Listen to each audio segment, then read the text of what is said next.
Hello, my friends. I'm here today speaking in English because I want to share this channel with my English-speaking friends. This is what this channel is all about. It's called Recovering Our Identity. And why did I start it? I started it about 2 years ago in hopes to help those that came from Cuba mainly to the United States, fleeing the system over there. There is a legal passageway for that. And so they came to the United States. But then once here, as my own family went through, what do I do next? What do I do? What happens? Also, with this generation of Cubans, there's a great gap in understanding their history and all of that because of what has happened in that country. So I began the channel called Recovering Your Identity in Spanish for that very reason, and that's the purpose and the focus.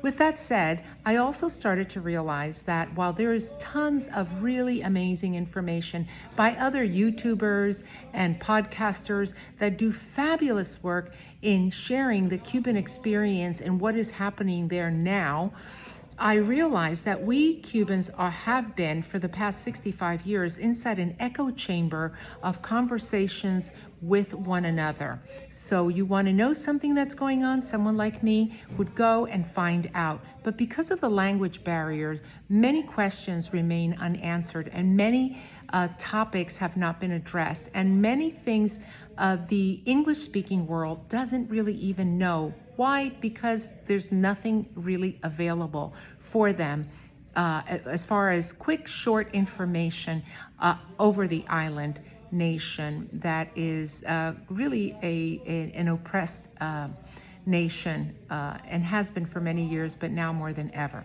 So with that said, I knew that there were some who might be interested in this. I would greatly appreciate it if you subscribed and liked.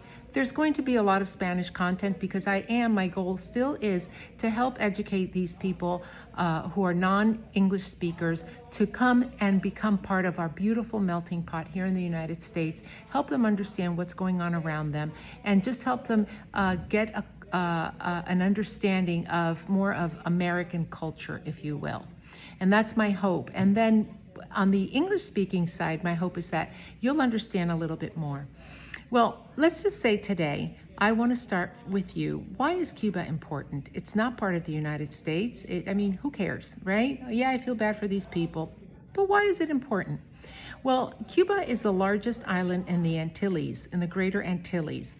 Its geographical location marks an important location for a destination. It kind of cradles what we now call the Gulf of America, and it is at the foot of Florida, only 90 miles from our Keys here in Florida. I am in Florida, and it is 90 miles from Key West, Florida. You have all seen the picture of the Bowie and people taking pictures. 90 miles to Cuba. Well, that is actually true. And if you stand there at night, you can see in the distance the city of Havana. Barely lit since they have continual blackouts, but you can see it. So what else is important about it is that it is close enough to South America, where its politics have been imported and is causing a great deal of damage to the area. Many new dictatorships have risen out of the teat of Cuba. And also, we have had Russian ships in and out. In the last administration, there were many Russian ships that dared to graze the Florida Keys, just letting us know that they were there. China's there, Russia's there, in and out, and not permanently, because, I mean, we don't want to upset the United States enough, but just let them know our presence is here. That can be quite damaging for us, for our way of life, for the way we do life in the United States. It really is the enemy at our feet. So that's why it's important that we understand Cuba. We understand what is happening there, and we understand why Cubans are absolutely obsessed, really, with seeing a better day. Let's put it that way. because many of us have lived here all our lives, and this is our home.